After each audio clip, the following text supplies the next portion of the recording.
হয় নিশ্চিতভাৱে ক'ব লাগিব যে বহু প্ৰতীক্ষাৰ অন্তত ৰাজ্যখনত প্ৰথম পৰ্যায়ৰ লোকসভা নিৰ্বাচন আজি ইতিমধ্যে আৰম্ভ হৈছে। যিহেতু মই বৰ্তমান উপস্থিত আছোঁ লখিমপুৰ লোকসভা সমষ্টিৰ 160 নং লাহলীয়াল এম ভি স্কুলত, কেন্দ্ৰৰ 160 লাহলীয়াল এম ভি স্কুলত। ইতিমধ্যে ইয়াতে 4খন ৰেভিনিউ গাঁও অন্তৰ্ভুক্ত হৈ আছে, চিনাতলীয়া, মৰদৈ ঠেগাল, পদুমণি আৰু লাহলীয়াল। এটা কথা নিশ্চিতভাৱে ক'ব লাগিব যে এই 4খন গাঁৱৰ সমূহ ৰাইজ কিন্তু পূৰ্বতে তেজপুৰ লোকসভা সমষ্টিৰ অন্তৰ্গত হৈ আছিল আৰু বিহপুৰীয়া বিধানসভা সমষ্টিৰ তেখেতসকল অন্তৰ্গত। যিহেতু তেখেতসকলে এই প্ৰথমবাৰৰ বাবে লখিমপুৰ লোকসভা সমষ্টিত অন্তৰ্গত হৈছে আৰু বিধানসভা ইতিমধ্যে নাওবৈচা বিধানসভা সমষ্টিত তেখেতসকল অন্তৰ্ভুক্ত হোৱা দেখা গৈছে আৰু খুব শান্তিপূৰ্ণভাৱে ইয়াতে যিহেতু ভোটদান চলি আছে আৰু মই জনাত বৰ্তমানলৈকে ইয়াতে 1237 গৰাকী সৰ্বমুঠ ভোটাৰ আছে। তাতে পুৰুষৰ 617 গৰাকী আৰু মহিলাৰ 620 গৰাকী। ইতিমধ্যে এতিয়া 1 বাজিবলৈ আৰু 10 মিনিট আছে। সৰ্বমুঠ 445 গৰাকী ভোটাৰে ইতিমধ্যে তেখেতসকলৰ ভোটদান সাব্যস্ত কৰিছে। ইতিমধ্যে মই এই ভোট কেন্দ্ৰত বিভিন্নজনক ইতিমধ্যে ইয়াত মই লগ পাইছোঁ। তেখেতসকলৰ অকণমান মতামতটো মই জানিবৰ চেষ্টা কৰিম। যেনে কওকচোন আপোনাৰ অনুভৱটো। অনুভৱটো মানে এই সমষ্টিটো আগৰ তেজপুৰ লোকসভা সমষ্টিত আছিল আৰু বিহপুৰীয়া বিধানসভা সমষ্টিৰ অন্তৰ্গত।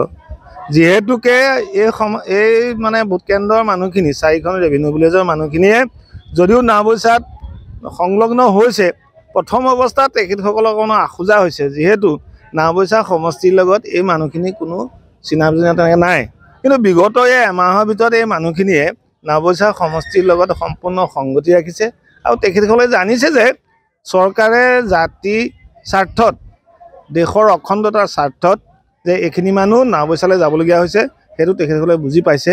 প্ৰথমতে বুজি পোৱা নাছিল, সেইকাৰণে আজি তেখেতসকলে নাওবৈচা সমষ্টি তথা লখিমপুৰ লোকসভা সমষ্টিৰ প্ৰাৰ্থীগৰাকীক ভোট দিবলৈ একদম সদল বলে ওলাই আহিছে। আৰু এতিয়া অনুভৱটো ক্ৰমান্বয়ে তেখেতসকলে ভাল পাইছে যে এইটো দেশ ৰক্ষা কৰিবলৈ হ'লে আমি সমষ্টি কেতিয়াবা সলনি কৰিবলগীয়া হয়। মানুহ একেখিনিয়ে, কিন্তু এই অনুষ্ঠান প্ৰতিষ্ঠানবিলাক অলপ সুকীয়া হ'ব। যেনে এইটো নাওবৈচা ব্লকলৈ যাব, আগৰ বিহপুৰীয়া ব্লকত আছিল। সেইকাৰণে মানুহখিনিৰ লগতে এই ইলেকশ্যনৰ সময়তে মানুহখিনিয়ে সেই নাওবৈচাৰ মানুহখিনিৰ লগত যোগাযোগটো আৰম্ভ হৈছে আৰু এইটোৱে প্ৰমাণ হৈছে, নহ'লে তেখেতসকলে এই ভোট দিবলৈ নাহিলেহেঁতেন। কিন্তু আজি তেখেতসকলে প্ৰায় সদল বলে ভোট দিবলৈ আহিছে। তেওঁলোকে এইটো চৰকাৰৰ যিটো সিদ্ধান্ত ডিলিমিটেশ্যনৰ, এইটো তেওঁলোকে মানি লৈছে। হয়, ইতিমধ্যে কোনোবা মানে ধৰক ক্ষোভৰ বহিঃপ্ৰকাশ ঘটিছে নেকি? কাৰণ যিহেতু তেখেতসকলে নতুন এটা সমষ্টিৰ অন্তৰ্গত হৈছে, মানে এই সন্দৰ্ভত কিবা ক'ব নেকি?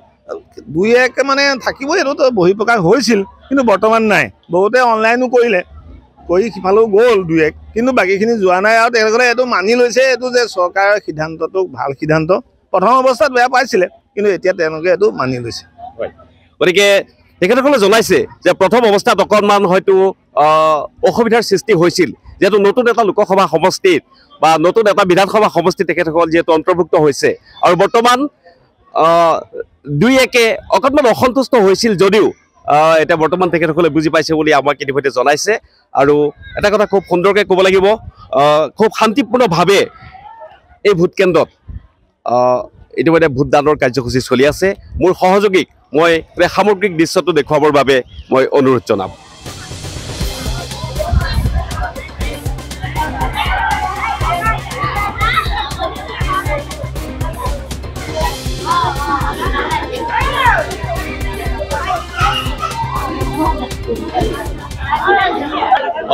ভোট দিবলৈ আহিলা? হয়। কেনেকুৱা অনুভৱ? ভাল লাগিছে, এবাৰ সেকেন্ড টাইম ভোট। যেহেতু আজি তোমালোকে নতুন এটা লোকসভা সমষ্টিৰ অন্তৰ্গত হৈছা, গতিকে নতুন এজন প্ৰাৰ্থীক তোমালোকে নিৰ্বাচনৰ বাবে আগবাঢ়িছা, গতিকে কি ক'বা? নতুন এজন প্ৰাৰ্থী নিৰ্বাচনৰ বাবে আগবাঢ়িছো, গতিকে আমি নিজৰ বিবেকেৰে ভোট দিম।